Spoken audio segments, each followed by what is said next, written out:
Okay, I'd like to talk to you about our experience in LG, our journey so far.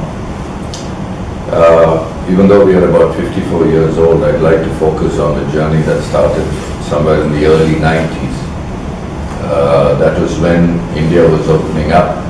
The writing was clearly on the wall in terms of the competitive change in the competitive landscape in our country. We had to take certain hard decisions, which we did. While there were a series of decisions that we made, one critical direction that we took was we set an aspiration to be a global player in the compressor business. And we went about looking at what that would mean. Now, typical of most companies in India at that time, and probably continuing to be even now, we were very product-centric in our thinking. Let me try and explain that. We believed that if we had the right product at the right price, then being a global company was pretty much a given.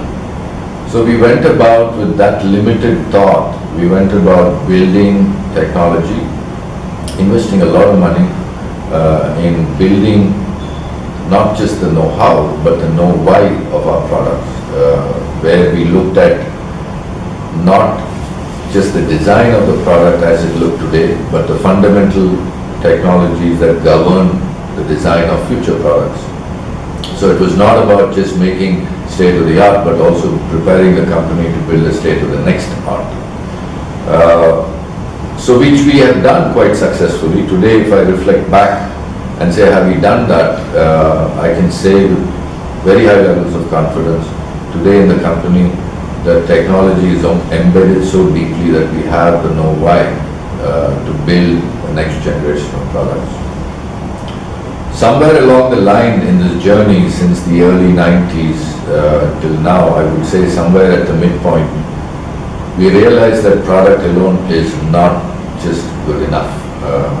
It was not something that, it was probably foolish on our part not to recognize this, but it was something that it was very clear as we went out and started doing business all over the world, that it's not just about product, it's about having a larger envelope around the company.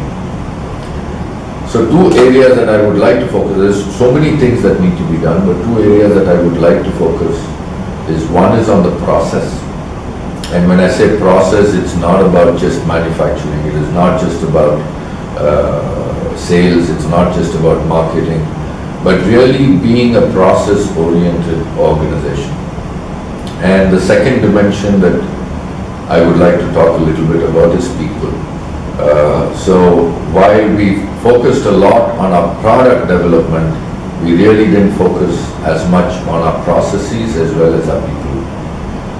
So when we looked at process, we went around trying to understand what kind of an organizational process that would be the most appropriate for us.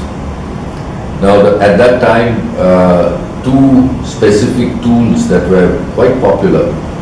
One was more the Western tool and the other was more the Eastern tool. The Western tool was Six Sigma and the Eastern tool was TQM. So when we looked at that, we said, okay, we will look at Six Sigma because it seemed more metricized, it was more data-driven, it was more kind of equational, where A plus B is equal to C.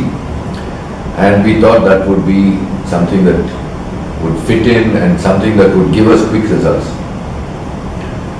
We went through that journey for about 3 years and we realized that Six Sigma is not, well, it's a great tool for problem solving, it's a great tool for getting some breakthrough improvements in certain areas, but it was not a tool that enveloped the company. It was not something that would put a process at an organizational level. It was very process driven at a very problem level. So we internalized some of the aspects of Six Sigma, but we realized that we had to go beyond this.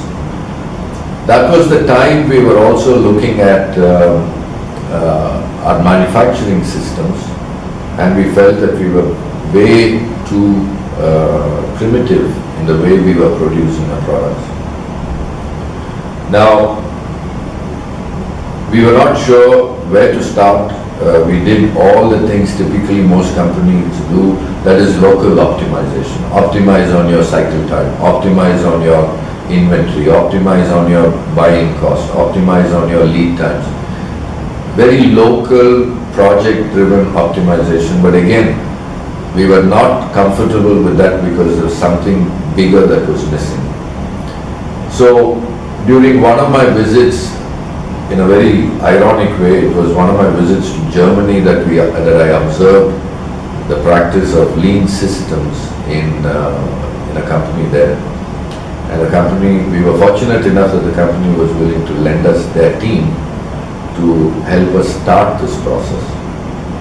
So, starting with a 1-week engagement, we started out with this process, and while there was great results in a very short time, what was a bigger thing was a realization of the expansiveness of the process and the rigor and strength of the process that was now available to us, and on which we had to do a lot of unlearning and relearning. So it was quite exciting that we have at least identified a platform on which that we could build at least the manufacturing system. Now, once we got that taste of how to build a process around a company or a function, we realized that there is an opportunity to take it across the organization in a much more comprehensive manner. And at that time, we had, as part of our leadership change, we had brought in certain leaders laterally from outside who had quite a bit of experience and exposure to TQM, and we said, let us try TQM in our organization. It started off quite painfully, as it is with most change that we try to do. But I'm very happy that we went through that journey and stayed consistent with that journey, because most of these change processes are not something that is going to give you instant results. It's not something that's going to make you very comfortable from day one. It is something that you need to sustain. It's something that you need, the bitterness that these things throw up have to be weathered. And once you get over that hump, then you start seeing significant results happening. So TQM is something that we started, and we started looking at it across the organization beyond just manufacturing. And if I have to summarize what was a key learning for us in TQM, one of the key things that we are now learning and we are now trying to inculcate and internalize and take it very deep into the organization is knowing the cause for every problem, what I would call the root cause. It's very easy to treat the symptoms. We are all used to arriving at conclusions very quickly. And it's very seductive because it seems very quick.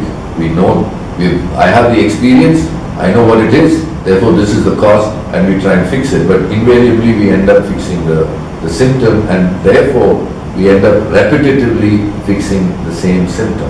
So getting down to the root cause is a very uncomfortable process, it's a very difficult process, but it is a very sustaining process, because then you don't need to solve the same problem 100 times. The second aspect of TQM is organizational alignment.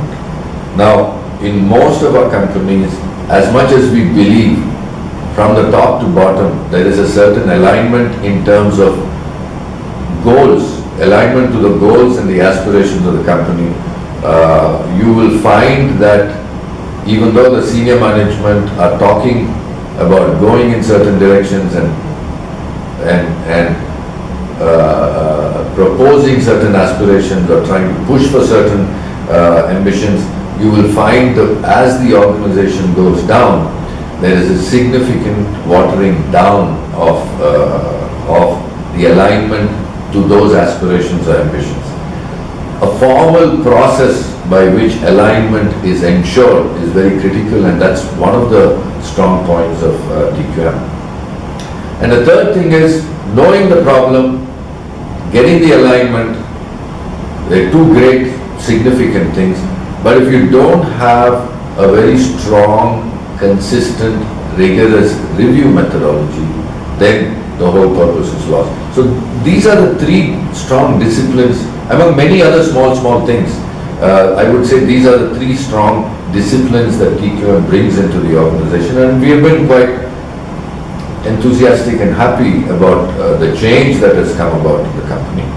We have a long way to go. It is a never-ending journey. As you open up doors, you will find there are 20 other doors that are available to be opened, and that's the process of always improving the organization, which is always a great, as long as you know the opportunity to improve, it's a great thing to be, a great place to be at. The third aspect besides product and process is people. We had done a lot of work at the blue collar level, starting from the early 90s. As a culture in LG, right from the beginning, our engagement with blue collar employees has been very different. Our relationships are very different. But from the early 90s onwards, we changed the direction, did a lot of work. But on the white collar side, not much work had been done. One of the things that we realized was, even while India was changing, the aspirations of people, especially the youngsters, were changing quite significantly. And we found that there is aspiration misalignment between what the company wanted to do, the company's practices, the company's beliefs were completely misaligned with what the aspirations of the people were, generally in society, specifically in the market where we were looking for talent. So great amount of alignment had to be done in the way we, right from the way we choose people to the way we manage their compensation, manage their appraisals, manage their aspirations, their career, a whole host of, I would say, extremely different processes and methodologies had to be evolved. The second thing that we realized was, typically in our companies in the past, at least before the early 90s, there was a certain sense of normalization. You know, we tended to have people and their compensation and their structures and their grades were all at a normalizing level. Try to keep it as equal, or equity was kind of the driving factor, so that everybody was kept at a certain mediocre level. But we realized that if we really had to build leaders within this pool that we're trying to build, there had to be deep differentiation. Now that's a very uncomfortable process, because any human appraisal process is not completely objective. There is an objective piece and there is a subjective piece. And the subjective piece causes a lot of discontent, heartburn, and they use that as a means to deeply differentiate people. That's a very new experience for the organization, but it's something that every organization has to go through. And the third piece of people that we have to manage, and we continue to struggle and manage, is how to increase the tenure of our talent. Now, if we want to be a global player, we can't be a global player with very low tenure of our key people. So we had to look at tenure and how to manage the tenure of key people over a period of time. So in all these things, all of it is for us work in process. We have started our journey. In some areas we have reached a certain level of comfort. I wouldn't say nowhere near the level of excellence that we can be. But certainly we are on the journey of improvement. Some are better, there's quite a bit of challenges, but the journey continues on. And it's been an interesting journey, and I'm pretty sure that if we stay true to this path, we will fulfill our aspiration to be a global player.